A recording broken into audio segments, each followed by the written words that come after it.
Hello, everybody. This is an on location on ITSP Magazine with Sean and Marco, but there's no Sean. So, yay! I got rid of him. Uh, he was having some technical difficulties, but in the next day or so, we will be together in the car heading to Black Hat in the desert in Las Vegas for the USA Edition 2025. And we are doing one of our last chats on the road, which means any conversation that we record before getting on location and then recording sessions there. And as part of that, we like to talk to speakers and keynotes and people that are going to be also in Las Vegas at Black Cat. And today I have Jennifer Granick with me that joined me because she is actually speaking there. And I know she has other plans as well, which maybe we'll touch on it as we chat. So Jennifer, Yeah, welcome to the show. thank you. Thanks for having me on. I appreciate it. It's a pleasure. We've already been chatting a little bit before starting recording, so we know what's going on there. And what we're focusing here is actually your session and yourself. Like, give me a little background about who you are, what you do, and how do you going to end up having a keynote on threat modeling and constitutional law, which Yeah, seems pretty much of a mouthful to me, but it's true. I'm trying, I have 40 minutes on Thursday, and I'm trying to, fit it into that period of time. But, it's life's work being a privacy lawyer. So, but if I can't make it interesting in 40 minutes, then I don't deserve the stage. So, it's one um, of those things where you cannot explain it to your grandma. You're not very knowledgeable about the topic. exactly like that. And it's actually my second time I've given a keynote at Black Hat. I gave the keynote in 2015, which was a huge honor. I mean, it's an honor to be invited back too. Hmm. Um, but I did give the keynote back in 2015, which was some time ago. My hair was purple then. And it's gray now. But other than that, not too much has changed. And I am basically a privacy surveillance lawyer. I work at the American Civil Liberties Union, and my title there is Surveillance and Cybersecurity Counsel. But I also work on free speech issues, First Amendment issues as well. I'll be doing the speech in my private capacity, not as a representative of the ACLU, but, I have a long history of, both working in this field, but also of connecting with the cybersecurity hacker community. I think my first DEFCON was DEFCON 3. Oh, wow. And COVID was kind of like a break, but I have been to most of the DEFCON since then. And I just have learned so much from that community. I have a lot of good friends there. So I always look forward to getting back to Las Vegas whenever I can. Yeah, that's why we call it. I don't know if the younger generation call it that, but I know that we call it Hacker Summerfest. Hacker Summer Camp. Yeah, Camp, yeah, not fest, exactly. camp. Exactly. And there is a reason for it, because if you want to stay there for much longer than just Black Hat or DEF CON, there is a lot going on. There is B-sides, there is other events. Yeah, there's the So, villages, like you yeah, were saying earlier. There's the talks, just like hanging out with people in the halls. And then, of course, Vegas, yep. baby. There is that too. There is that too. Listen, Yeah. let before we get into the threat modeling and constitutional law and privacy and all you do, let's talk about a little bit about how things have changed beside the purple hair. And I remember I was at DEF CON, I believe it was 2018, was the first time that actually people from the government were coming in and be visiting the villages. I still have this vision. Remember, I think I was at the car hacking village when they arrived, and it was kind of like the moment that instead of spot the Fed was like, let's welcome government in. and Yeah. and I know it's been a very important step, I believe, for the hacking community to connect so that actually we could change the law and we can change the way that hacking is perceived, which is not a bad thing by definition. Cybercrime Right. is, hacking is not. So Right. how do you see the evolution of these, and maybe going together with the evolution of what you have been doing and the importance of what you do in this community? Yeah. I mean, it's been a real ride because what I remember is that before the first time I spoke at DEFCON, I got a call from an FBI agent who wanted to advise me that I should be careful about what I say on stage to these miscreants that are like out there in the audience. And, that was definitely in the spot the Fed, era. But, as the conference got bigger and as Black Hat became associated with it, like a more professional, version of DEF CON, there were more government employees who were invited. And I remember one year, Keith Alexander, who was head of the National Security Agency, was invited and he gave a presentation or a talk. And it was very soon after that it was 2013 and the revelations of massive spying that we learned from Edward Snowden. And after that, there was this real feeling, I think, in the community that, these guys have been lying to us and spying on us, and we don't really want them around. And I think that there was, some evolution there where, there was, people from CISA, the Cybersecurity Information Security Agency, if I got that right, were invited to come and sort of, interact as a like law enforcement or national security entity, but as a cybersecurity civilian type of agency, interact. So there was kind of slow going where I think government officials were kind of invited back in. And I mean, just, sort of a corollary was the relationship with the, with businesses. And there was, especially in the early days, all that tension between companies and hackers because of vulnerability testing.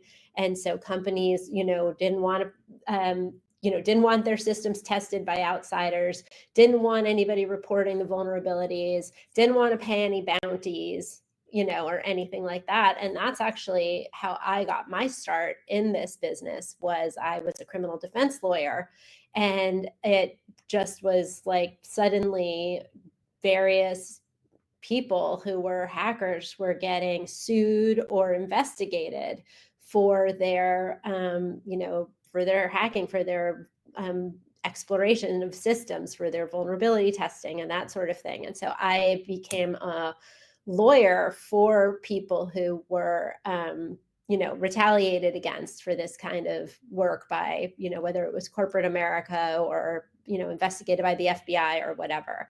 And that's how I learned about, this information security world. And I learned about computer hackers. And I eventually kind of segued into just being not a criminal defense lawyer, but into being the kind of lawyer that I am today. Yep, and I mean, many things come to my head. I mean, safe harbor and all those things that we've been trying to do, and how important has become red teaming Yeah. and pen testing versus what I was perceived before. On top of, say, well, you better get hacked by somebody that does it ethically Yeah. than find out when the bad guys are Find out much actually later. doing that. So I mean, people have finally realized, like, you got to make friends with the people who have information that can help you. yeah, yeah, for sure. So, in terms of what you talk about during your keynotes, I feel like two words that are there, actually four, but two are together: threat modeling and constitutional law. So I'm kind of like, can you put them together? Why they end up in the same sentence? Yeah, I mean, I think the goal of our privacy protections in the Constitution, which basically boils down to the Fourth Amendment, is to try to, kind of strike a balance between the government being able to get the information that it needs in order to prosecute crime, and understanding that the government investigations themselves can be dangerous. And so there should be limitations on those investigations, which are the provisions of the Fourth Amendment requiring a warrant and that sort of thing. And, I think what's happened is that we have not really revised our understanding of the threats that government surveillance poses in light of changes in technology. So we have so much more information about us that's available than ever before. The government's powers in terms of keeping track of us, spying on us, are exponentially and sort of magically more than what the founders could have, even possibly imagined at the time that the Fourth Amendment was written. And we are still operating on a threat model that's like, we're just trying to get a warrant and catch the bad guys. But if you look around, and see how our information is being accessed and how it's being used, we need to understand that the government is more of a threat and people are more vulnerable, and then expand our protections of this information accordingly now that we're living in this new world. Yeah, so certainly you can't unplug the computer anymore and be safe, or unplug it from the Exactly. internet like back in the days. It's not possible, Right. it's like that's just blaming the victim, right? I mean, it's our responsibility, I think, as lawyers and security professionals to protect the public. Yeah. So my podcast, it's called Redefining Society and Technology, because I like your opinion, it's not just about looking at privacy and identity and the way that we've always considered that, and how we can still preserve our privacy, let's say. But my point on many conversations that we need to redefine the concept of privacy in this modern day, and identity. Yeah. So it's a moment of change for society. And what I normally hear is that legislation, and in the United States, in this case, Congress, but even in other countries, the reaction time, it's always much slower than the way the technology evolve, and of course absolutely. that's a big issue. So does this require some kind of systemic changes also in the way that the government works? I mean, I know it's a big question, but I'm sure you have an opinion on that. I mean, the Supreme Court has never held that we have an expectation of privacy in our email such that it's protected by the Fourth Amendment. There's like one case from 2006. And, in terms, we just had a couple years ago a case that was about tracking people with their cell phone data over a long period of time, but we don't have cases about tracking with, like our social media data or short-term tracking, or, there's just a whole bunch of unanswered questions still that, like, the Supreme Court only takes a few cases every year. So you have all these differences in, federal districts and different states and that sort of thing. And, a lot of times these judges are making terrible decisions that very important, sensitive information about us isn't protected by the Constitution at all, and is sort of just free game for law enforcement to access. So normally what you would do is you would go to Congress or to state legislatures, and you would get statutes passed that would fill in these privacy gaps that either, time lag or just, absence of law would have, so you could have this protection. But to be perfectly honest, we're all afraid to go to Congress or to go to state legislatures because the law enforcement lobby is so powerful that nobody really believes that the statutory law is going to actually be able to get better, because kind of what you said, people don't really understand why privacy is important.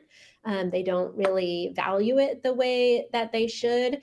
And so, we're not seeing a real, the same kind of like push you might see for that.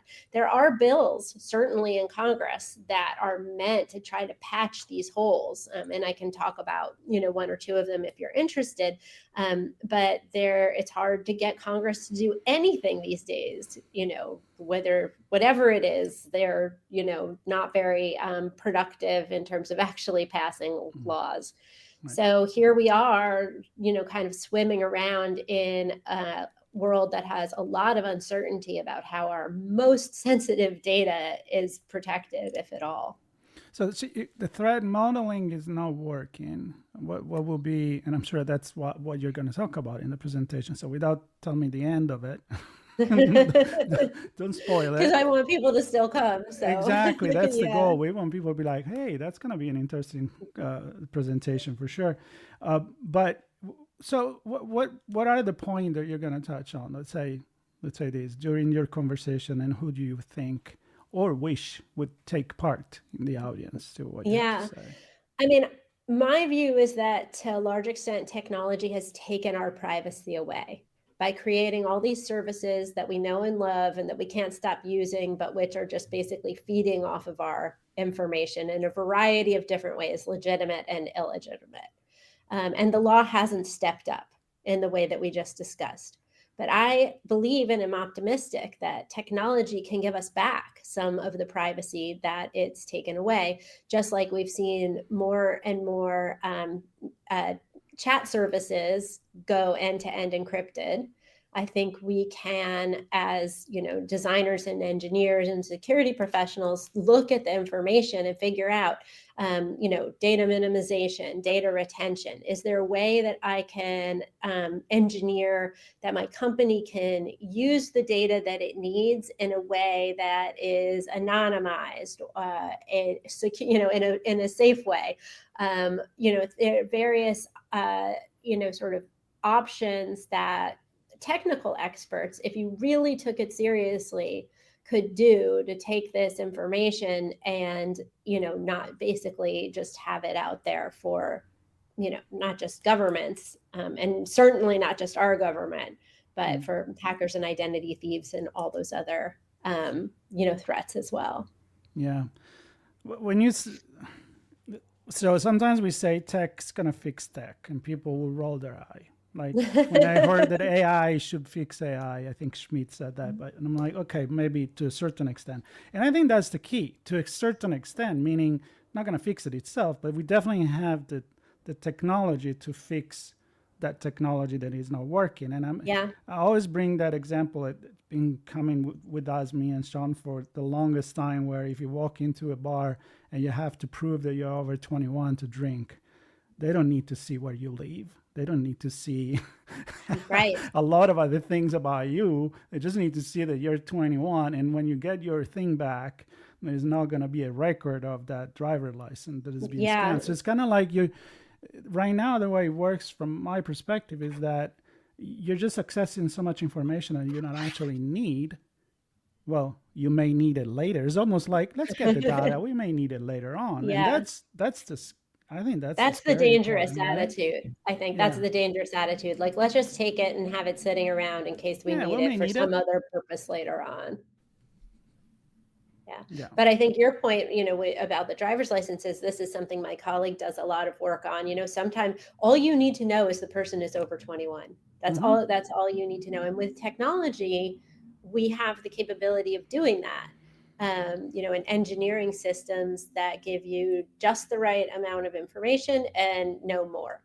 And so, I'm a lawyer, so I'm not an expert on how to do these things exactly, but here I'll be in a room full of people who are experts. And, maybe I'm giving away the end, but what I am hoping is that when people realize that the law is not here to save us, that they will put more time and energy into thinking through how the technology and the security structure is developed. And as you said, tech can't solve tech, and law can't solve tech, but defense in depth, right? We try to make every layer as strong as we can.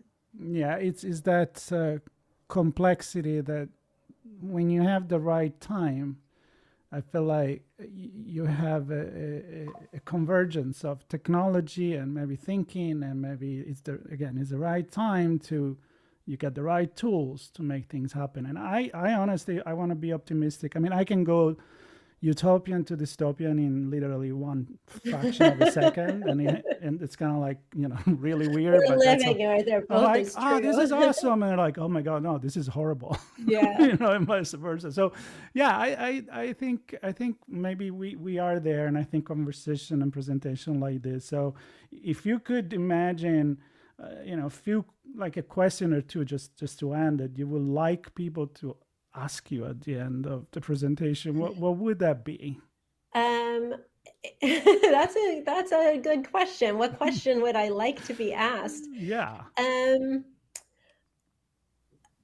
I think, if you have a speech where you're always like asking people to do something, you always want people to be like, where can I sign up? But I actually don't know the answer to that question.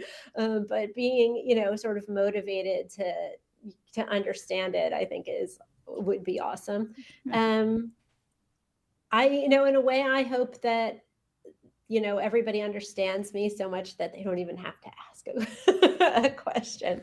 But if somebody comes and say, you know what, I'm with you. I don't know yet what, but I know we need to do something, and we're going to look a little bit deeper into this. I think, exactly. That would be a good thing. Yeah, thank you. You helped me with the answer. There you go. Raising. Sometimes, we don't have the answers, but if we work together, people think a little bit more, then we're succeeding, I think, in doing podcasts and in writing articles and in doing presentation and keynotes, of course. Yes. So just to refresh it, I have it here. I say it's Thursday, August the 7th at 10:20 a.m. to 11 a.m. So 40 minutes. It's a lot of stuff to pack in there, but I'm sure you'll do just fine. Oceanside Level 2, and of course it will be in the keynotes, as well as the way to connect with you on LinkedIn and maybe to bring this conversation even more to life, not just during the event, but after. And that event. And that's what I hope to hear from people, to hear people have ideas about how this can be done. So I'm on the board of the ISRG, the Internet Security Research Group, which does Let's Encrypt. And so, I just see through being on the board there up close how creative and innovative this community of people can be when they identify a problem that needs to be fixed. Mm-hmm. Cool. All right. That was a great way to end this quick conversation. I'm actually looking forward to see you. I hope I have the time to come and see I'll keep an eye out for you there. Keep an eye. I will be waving at you and come and ask you some question after, maybe. Thank you, Marco. But really appreciate you being here. And for everybody else, stay tuned. There'll be the link to the on-location coverage of Black Hat, which, if I'm not wrong, it's itspmagazine.com/BH25. And if it's not, just check on the notes. I'll be there. Thank you again, Jennifer. See everybody in Las Vegas. And for those that are not there, just follow us and we'll try to bring Las Vegas and Black Hat to you. Thanks to everybody for listening. Thank you.